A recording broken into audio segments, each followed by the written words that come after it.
Eto na, biglang paguli ng Interpol dito kay Roque Dianho sa Dahig, Netherlands, sapagkat lumabas na ang warrant of arrest dito sa kasong qualified human trafficking.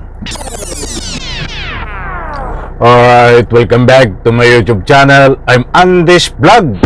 Eto na ho, dumating na sa wakas ang inihintay ng taong bayan warrant of arrest laban ho dito kay Attorney Harry Roque sa kasong qualified human trafficking. Lumabas na ho. Nako, ay heto na. Ito na hong warrant of arrest na ito ang magbibigay daan para itong si Attorney Harry Roque na nandiyan nung nagtatago sa kahuyan, sa gitna ng kahuyan diyan po sa Netherlands. Ito pong warrant of arrest na ito ay napaka-importanting mahalaga para magbigay daan, mapauwi, mabitbit ng Interpol itong si Roque. Nako, mga kaibigan, bago ko ibigay sa inyo itong complete details tungkol dito sa paglabas ng warrant of arrest kay Roque na mainit-tinit pa, ilang minuto lang po ang nakakaraan nitong warrant of arrest na ito. Gusto ko muna ang humingi sa inyo ng isang like sa video na ito. Sabay-sabay po nating i-like ang video na ito kung pwede lang, kung nagustuhan nyo. At syempre sa lahat ng hindi pa nakasubscribe sa aking maliit pa na YouTube channel, please subscribe. Road to 300k subscribers na po tayo. Maraming salamat. Ito po, samahan nyo po ako talakayin, unawain kung ano ang patutunguhan nitong si Roque. Kung magugunita nyo po, mga mahal kong taga-subaybay, ito pong si Roque ay may standing active warrant of arrest na galing po diyan sa Kongreso. Ito po yung na-contempt siya ng mga congressman sa Quadcom dahil dito pinapadalo lang ho siya, pinagpapaliwanag tungkol ho sa usapin na dapat ipaliwanag niya, ay bigla hong nagtago, mga kaibigan. Ngayon, ang tanong ng taong bayan, kahit ako ho ay nagtanong din noon, bakit si Roque ay hindi mahuli-huli at nakalusot pa diyan po sa anumang paliparan sa airport? Kasama pa si Robin Padilla, si Sara Duterte, diyan po sa Dahig. Ba't ang pangako po sa atin ng ating administrasyon, ng ating pamahalaan, at siyempre ito po ang ruling ng ating batas, ito po ang rules ng ating batas, na kapag mayroon na itong si Roque na warrant of arrest galing mismo sa korte, ito po ay mapapadali na para mapauwi dito sa atin sa Republika ng Pilipinas. Damputin, bitbitin ng Interpol. And relation and connection, bakit ko po nabanggit iyon? Sapagkat ngayon ho, mainit-init pa, naglabas na po ng warrant of arrest dito po sa kaso na qualified human trafficking laban ho dito ho kay Roque. Kaya palakpakan po tayo. At pumapalakpakan naman, magagalit sa iyo ang kampo ni Digong, kampo ni Roque, dahil ito ay kampo ni Digong din, ni Sara Duterte. Bakit papalakpakan mo? Ay lumabas na nga ang warrant of arrest, uhuli na ng Interpol. Ay papalakpakan nyo pa, palakpakan mo na. Ganyan lang, di ba? Mga kaibigan, bago tayo magpatuloy sa ating public opinion komentaryo na nauukol po dito sa warrant of arrest, gusto ko munang ibahagi sa inyo itong paglabas ng warrant of arrest tungkol po dito kay Roque, para naman mayroon po tayong batayan. Ito ho, mga kaibigan, mainit-init pa nawaan. Ito po, babasahin ko.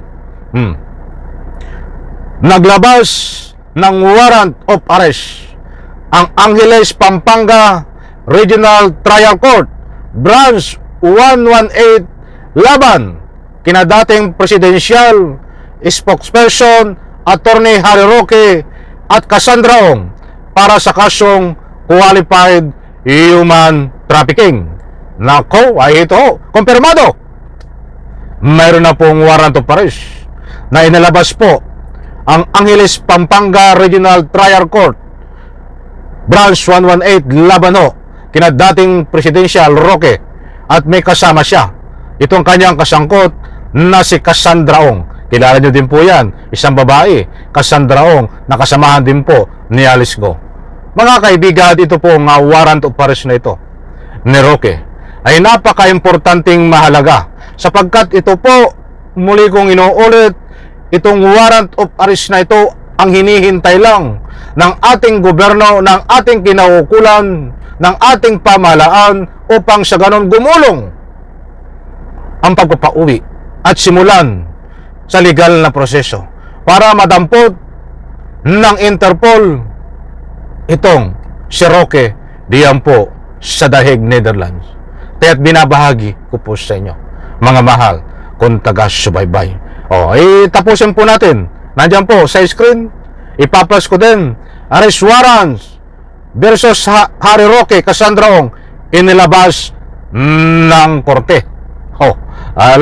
Ito na, Roque.